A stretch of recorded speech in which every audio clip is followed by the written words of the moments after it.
Hey creative souls, thank you so much for tuning in. I'm really happy that you're here. My name is Johnny. I'm a published fiction writer and a retired adjunct writing professor. For 2 decades, I helped reluctant college students get their words on the page. Now I help people write books, and I teach screenwriting and fiction writing to adults in custody. I call myself a word witch, and if you want to know more about what I mean by that, check out my video called On Being a Word Witch.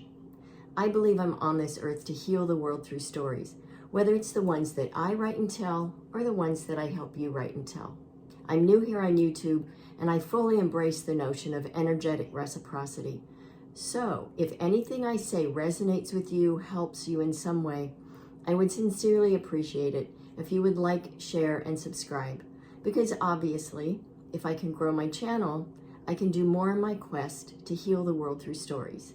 Because as I always say, stories can heal the world, so let's do it together. And before we get started today, I wanted to mention 2 free resources that I have for you. And I made them just for you because I sincerely want to help you write and get your words out into the world. The first one is my Conjuring Clarity 8 Steps. And this is an extraction of the 8 steps from my Conjuring Clarity course, which will be launching in January. But if you want to get a jump on things, grab this free resource. It's at johnnymazzacco.com, so it's just my name.com. Right there on the front page, you'll see it, you'll be able to get it, and it will help you get very clear in your mind about the first 8 things that you need to do to get your novel started. And just by getting the free Conjuring Clarity 8 Steps now, a week after, you will get my 10 Ways to Banish Writer's Block. And they both come in flip book form, and so they're really fun to use, in addition to being packed with some really useful information. So what I wanted to talk about is what are called the reporter's questions, or the 5 whys and how. So who, what, when, where, why, and how. Journalists swear that these 5 one-word questions are all they need to tell a compelling story. And I think when we really boil it down to the essentials, the same could be said for creating novels. So let's start with who. Obviously, who is your protagonist? That's the first most important step. Who is your protagonist? And you probably already, if you have a novel idea, you probably already know who your protagonist is. But chances are you can go deeper with that. So think beyond physical appearance. Think beyond gender, think beyond age, and start to really drill down into who this protagonist of yours is. Think about their identity, about their essence. Think about what lives inside their mind and their heart. Think about if they were to describe themselves to you, what would they say? If they said, I am, and then they wrote for 2 pages, what would they say to you? So they might tell you what's in their heart, what they wrestle with in their mind, what keeps them up at night, what makes them smile, what makes them cry. So that's the who. So spend some time with that, and just maybe couple this who question with a free write and see what comes up for you with your protagonist. And then do this for all of your characters. Do it also with your antagonist or your antagonists if you have more than one. And I think you'll be amazed at what you come away with. We always start off with our own idea of who our character is or who our characters are.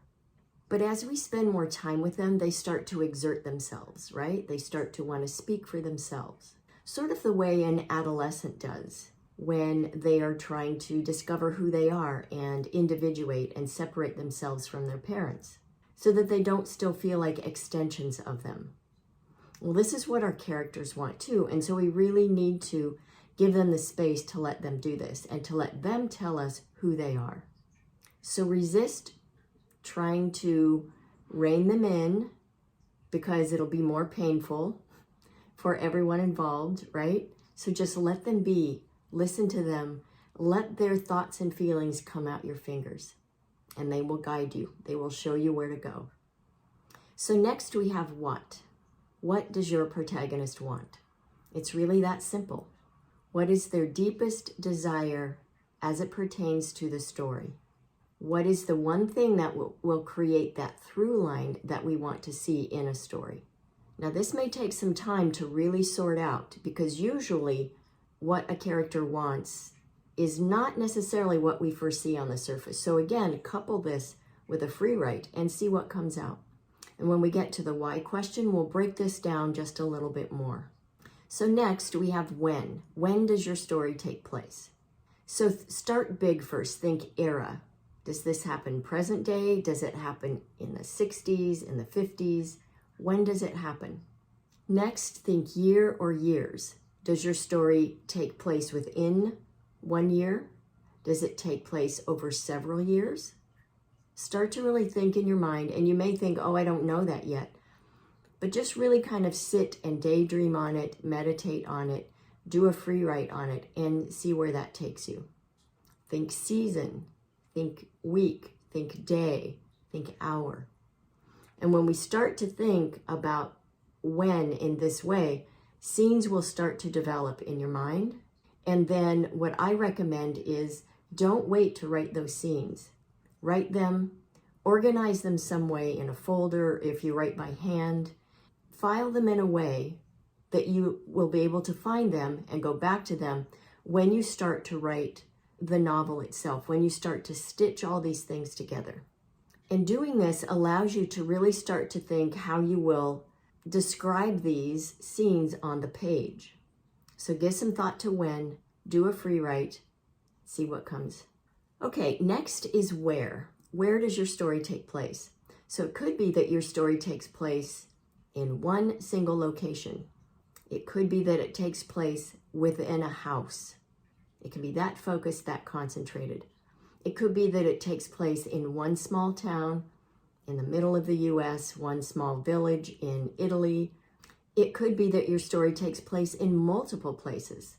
Maybe your protagonist is on a pilgrimage and we are following them.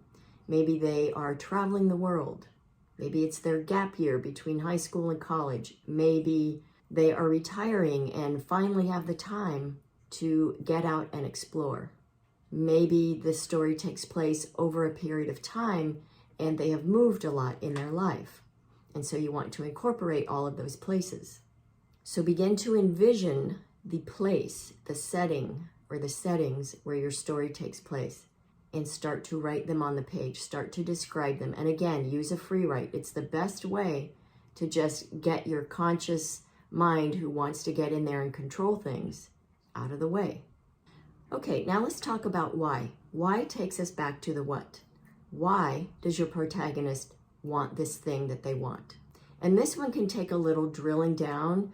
I like to think of this as the little Russian nesting dolls, and I forget the technical name for them or the real name for them, but imagine your protagonist's why in that way. So we want to think about this in levels. Maybe they want to take a vacation. So why do they want to take a vacation? Well, maybe they want to de-stress. Well, why do they need to de-stress? Is their life very stressful? Has there been an incident that happened? Is it just their life in general that is stressful? What are they wanting to get away from on this vacation? And then think about why did that thing become the thing it was that created the stress that they need to get away from? Maybe they want to take a vacation to explore. Well, why do they want to explore? Maybe they've never been out of that small town that I mentioned. Maybe they've worked themselves to near death all their life, and now that they're retired, they want to explore. But then think about what is the deeper why beneath that. What does exploration mean to them? Why are they wanting to explore? And why at this particular point in time in their life? Why now? Knowing the why is what is going to help propel the story forward. This is what will keep you helping them keep going on the page. And lastly, we come to how. So how will your protagonist go about getting their what? How will they go about getting this thing that they want? And again, a free write might really come in handy with this one.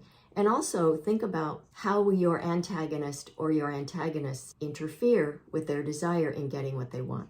And keep in mind that your antagonist or antagonist might be a person, might be a system, it might be nature. So if your protagonist is on a road trip and there's a blizzard, that blizzard is an obstacle. Think about how they deal with each of these. An antagonist might even be their own inner struggle, their own negative self-talk, their self-doubt, these stories that they've told themselves over and over throughout their life about who they are and why they can't do X, Y, and Z. So how will they work to get through these obstacles? So there you have it. That's how you can use the journalist's 5 W's and how, or the reporter's questions. And obviously writing a novel is far more complex than this, but I think you will be amazed at how far you can get, how much information you can gain, and really get yourself on your way to writing your novel and to make some really good progress. And don't forget about the 2 free resources I mentioned earlier in this video. I created these just for you because I sincerely do want to help you write, because I fully embrace the belief that stories can heal the world. And I would be so excited to know that we're doing it together. So as always, I send you mad writing mojo. Happy writing.